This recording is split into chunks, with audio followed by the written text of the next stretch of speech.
God wants you to shut up. Yes, you heard me right. And besides being an unbelievable YouTube title, I do actually believe that there is a bit of truth in this. Last night, I was doing my Bible reading and I was reading Ecclesiastes. I've been really focusing on sort of King Solomon in the Bible recently. I've just been enjoying learning more about him and also trying to pick up some of the wisdom that he's put down as well. And this verse really kind of like jumped out at me, and I was like, yeah, this makes a lot of sense. So we're going to jump to Ecclesiastes 5, verse 2. So, do not be quick with your mouth, do not be hasty in your heart to utter anything before God. God is in heaven and you are on earth, so let your words be few. Wow, man, that hit me like a train last night, because let me tell you, I have been on a madness with my prayer life recently. And I think a lot of people are like this. I know from speaking to people at church, it's the same as well. Like, we start praying to God and then it becomes like this nonsensical, just complete madness of a waffle that just comes out, and it's just ridiculous. And then it kind of becomes to the point where you don't even know what you're even saying anymore. You're kind of just waffling on and on and on and on and on. And it's kind of pointless. As Solomon likes to say in pretty much every verse in Ecclesiastes, it's meaningless. But there's no purpose. There's no value in that, right? Like, I really like this bit just in the middle of the verse. God is in heaven and you are on earth. Like, surely we should be listening to him, like he's got the greatest vantage point. He's the one that is overseeing all of this, and we often, when we start praying, come to God with all of our requests and all of the things that we want, and it ends up turning into like a business negotiation, like where you're kind of like bribing with God. You're like, I want to do this, make this happen, and then I will do this for you.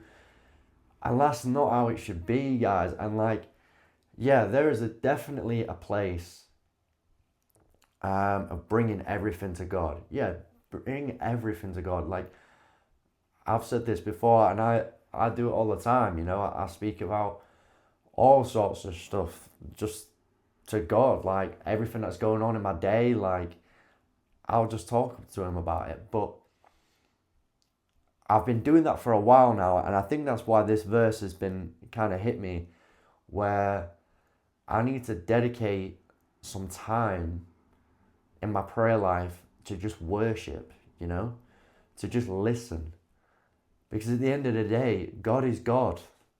I'm just some kid from Scunthorpe. Like, what do I know?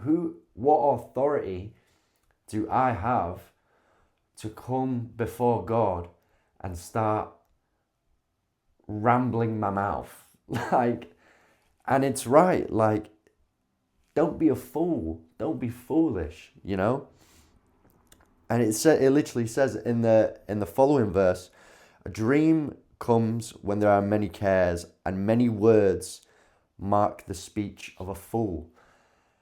And let me tell you, that's one thing for certain. I am a fool, right? I am an idiot. Like, I have made so many mistakes, and this, I think, is one of the mistakes that I'm making. I think I'm coming to God and just rambling, just talking absolute nonsense when I need to just shut up. Stop. Realize who you're coming before, Realize that who you're actually praying to, whose presence you're actually in. Realize these things and just worship, just listen, be in his presence, to just honor and have that time with him and allow him to speak to you. How are we going to expect God to speak to us when we're just talking all the time? You know, like, everybody's met one of these people, man, like, where they don't even let you get a word in, just talking, and it's just like, you end up just tuning out, because you're just like, yeah, whatever, like, this guy's basically just talking to himself. Like, are you going to offer that person any value or any insight?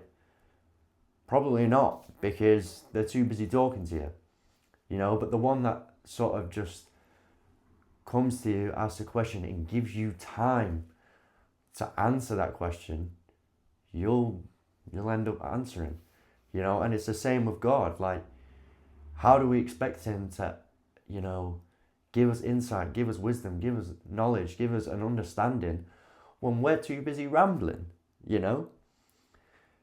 And I really think that this is just kind of hit me today, because, well, yesterday when I read it especially, because, yeah, I've been a fool, man. Like, I've been doing this for far too long, and I'm going to start introducing this into my prayer life, and just taking that time to just sit, be quiet, find a nice, quiet place, and just dwell in the presence of God. Just listen.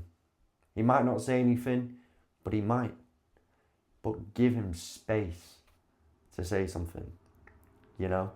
And I know there's a lot of Christians that suffer with this. I've had many conversations with people at church about how, you know, we kind of start a prayer during the day and then it ends up waffling into complete nonsense, and you don't even know what you've even prayed for like the past 15 minutes because you've just been waffling or your mind's wandered.